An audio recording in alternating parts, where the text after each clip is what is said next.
조갑제 TV 시청자 여러분 안녕하십니까. 2025년 1월 21일 오후 1시 30분입니다.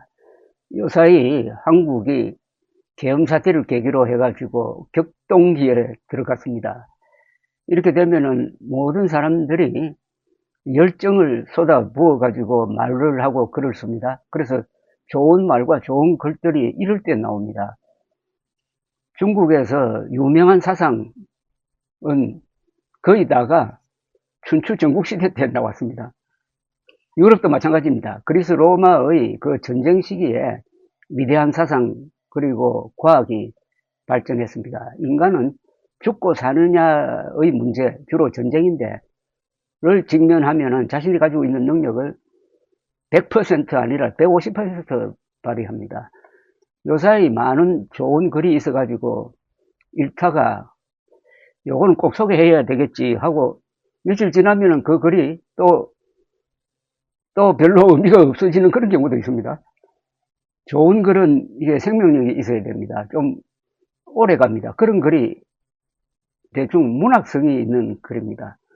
문학은 위대합니다. 어떤 글이 오래 남는 그런 힘을 갖고 있습니다.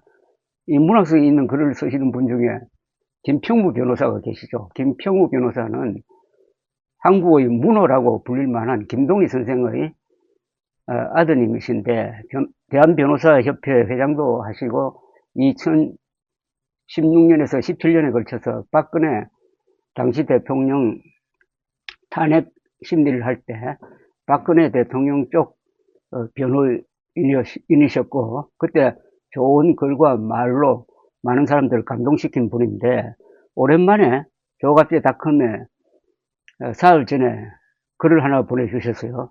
그 글을 지금부터 소개를 하겠습니다. 요즘 한국의 정치가 좌우로 극심하게 갈라져 많이 혼란스러운 것 같다. 마치 80년 전 해방 전국을 보는 것 같다. 이런 난세에는 전략상 온건 중도의 입장에서 양쪽의 이야기를 다 들어보고 난 뒤 신중하게 자기 입장을 정하는 것이 현명하다. 그래야만 나중에 잘못된 선택을 했을 때 받을 여러 가지 피해를 면할 수 있다. 먼저 좌우 대결의 요인, 즉 양측의 핵심 아젠다를 살펴보자. 해방 전국에서 좌우 대결의 핵심 아젠다는 신탁 통치론과 통일 정부론이었다.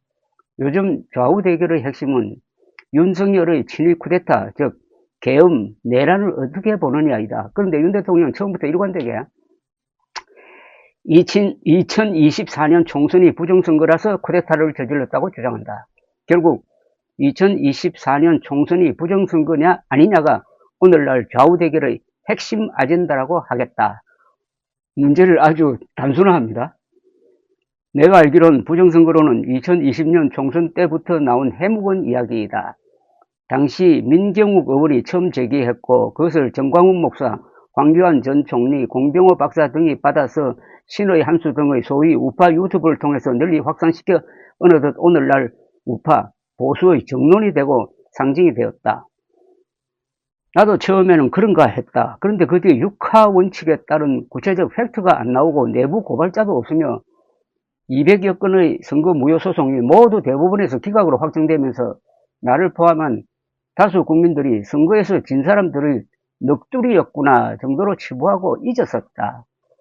그런데 이번에 윤 대통령이 불법한 계엄 선포와 군병력 동원이라는 황당한 사건을 저지르면서 이번 거사의 목적을 2024년 총선이 선거관리위원회 직원들에 의해 조직적인 부정선거, 그것도 컴퓨터 프로그램 조작에 의한 첨단 선거 조작이며 더 나아가 수십 명의 중국인이 가담한 국제적 부정선거이라서 이 부정선거로부터 한국의 민주주의를 구하기 위해 개인의 희생을 무릅쓰고 애국적 결단을 내려 비상계엄 했노라고 말하여 급기야 한국의 부정선거론이 국가적, 아니 더 나아가 세계적 관심사가 되었다. 놀라운 것은 일견 억지 주장임이 누가 들어도 분명한데, 즉 경찰을 시켜서 부정선거를 저지른 선관위 직원들을 체포하면 되지 무엇하러 비상계엄을 선포해서 군대를 동원하나. 내 주위에 몇 년 전 함께 박근혜 대통령 탄핵을 규탄하며 태극기를 흔들었던 사람들, 그 중에서도 명문학교를 졸업한 전직 공무원, 외교관, 군장성, 사업가 등 한국의 유수한 엘리트들이 윤 대통령의 이 황당한 부정선거론에 동감하는 것이었다. 이 사태의 핵심을 이렇게 딱 집었습니다.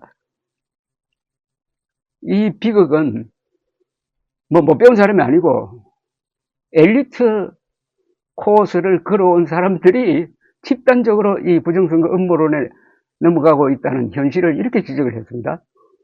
명문학교를 졸업한 전직 공무원, 외교관, 군장성, 사업가 등 한국의 유수한 엘리트들이 윤 대통령의 이 황당한 부정선거론에 동감하는 것이었다.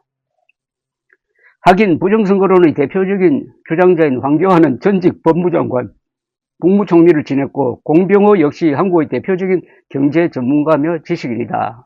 그리고 정광훈 씨도 한국 기독교의 유명한 목사다.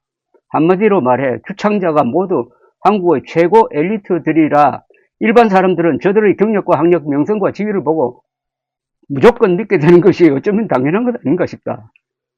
나도 혹시 내가 뭐 빠뜨리거나 잘못 알고 있었나 싶어서 새삼스럽게 네이버, 유튜브, 챗GPT 등에서 한국과 미국의 부정선거론에 대해서 널리 검색해 보았다. 그러나 어느 곳에서도 대한민국 2024년 총선에 부정이 있었다는 어떤 합리적인 주장이나 증거를 찾지 못했다. 오히려 지난 4월 총선거가 완벽한 수개표로서 세계적으로 내세울 만한 공정선거였다는 법원의 수많은 판결과 선관위의 공식적인 해명만 보일 뿐이다.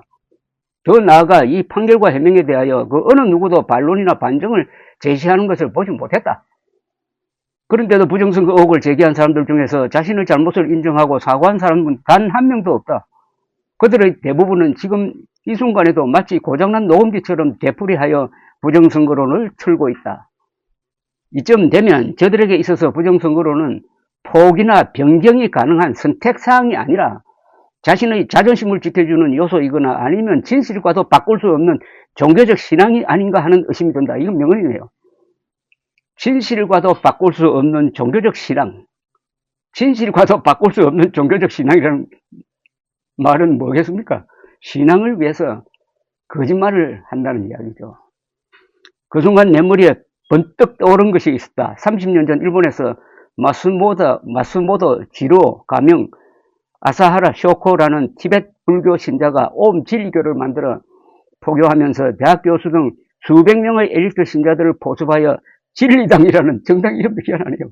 진리당이라는 정당을 만든 뒤 일본의 천황제를 폐지하고 세상을 바꾸겠다는 거대한 공약을 내걸고 총선에 출마하였다. 그런데 본인조차 불과 기천표밖에 얻지 못하는 대참패를 당하자 이번에는 살인 독가스로 인간 세상을 멸망시켜 새로운 세상을 만든다는 망상을 가지고 교인들에게 지시하여 동경 지하철에 살인 독가스를 살포하도록 한 것이다.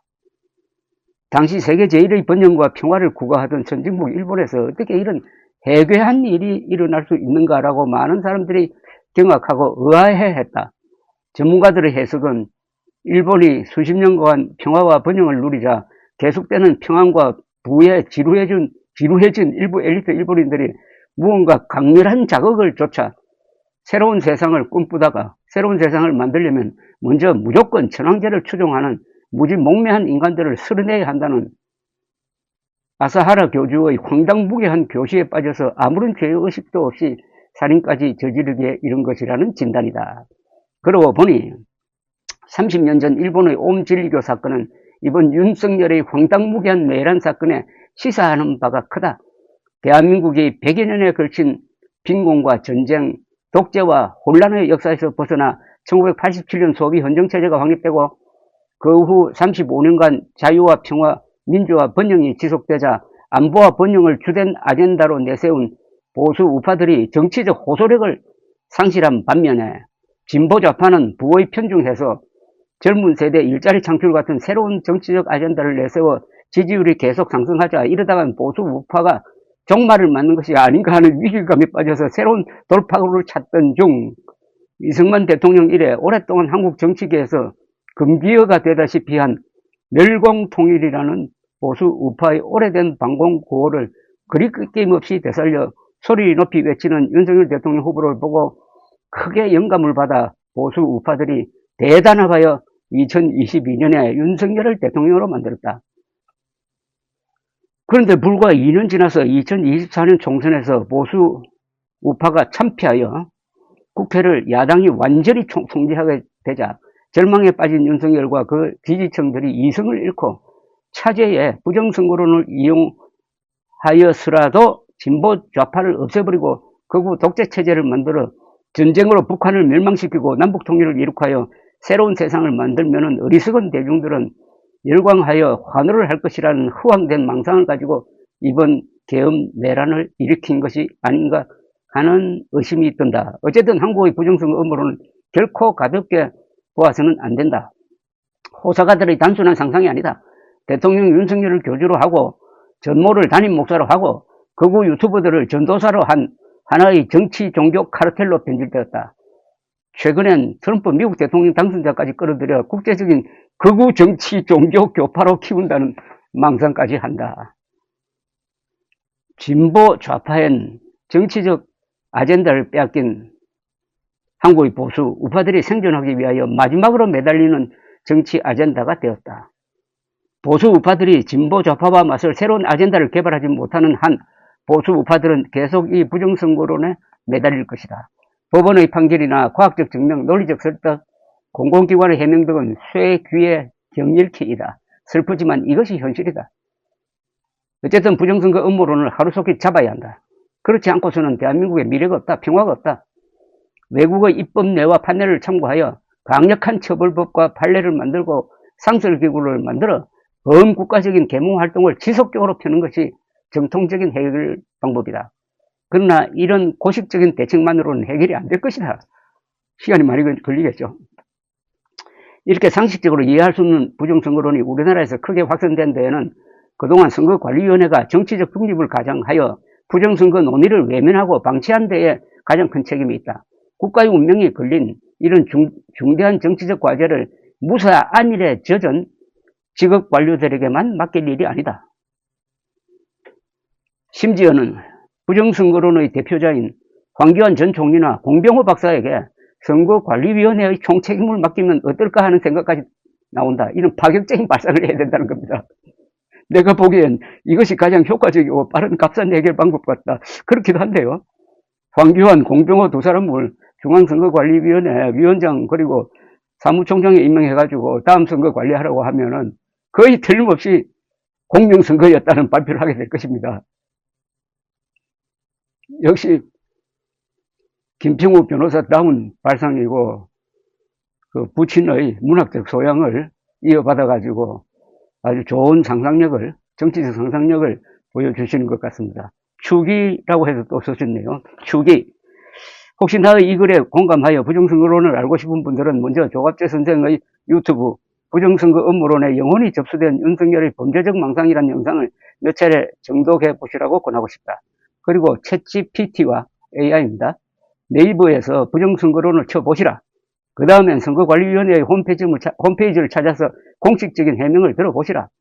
그리고 끝으로 개인적인 조언 한마디. 지금까지 부정선거는 후진국에서 독재자가 하였지 야당이 한 사례가 없다. 한국 같은 선진국에서 대기업 직원보다 몇 배 좋다는 공무원, 그 중에서도 가장 편한 부처로 첫째 손가락에 꼽히는 선거관리위원회 공무원들이 수백 명, 수천 명 똘똘 뭉쳐서 야당 편을 들어 전국적인 부정선거를 하려고 범죄단체를 만들어 전국적으로 부정선거를 벌였단 말인가? 들키면 공무원 자리 날아가고 감방 가고 연금이 날아가는데 무슨 이유로?